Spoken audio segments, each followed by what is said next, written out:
সবকিছুরই একটা ভালো আর খারাপ দিক থাকে।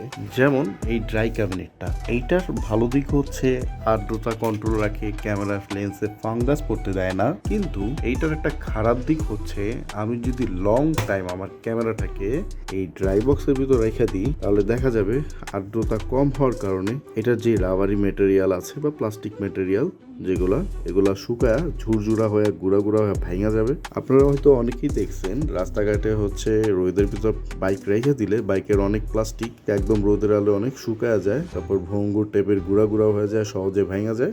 এখন কি করার আছে, ভালো মন্দকে মাইনাই নিতে হবে। এখন যদি আমি এইটাকে বাইরে রেখে দিই ক্যামেরাটাকে, তাও খুব সহজে এটা লেন্সে ফাঙ্গাস পড়বে, নষ্ট হয়ে যাবে। আর ওইখানে যদি আমি লং টাইম ধরে রেখে দিই, এটা প্লাস্টিক এগুলো নষ্ট হয়ে যাবে। দেখি এটার একটা সমাধান আমার বের করতে হবে, আর সমাধান বের করলে অবশ্যই তোমাদের সাথে শেয়ার করব। তো আপাতত এটার ভিতরেই রাখা সেফ, তো রেখে দিই এটার ভিতরেই।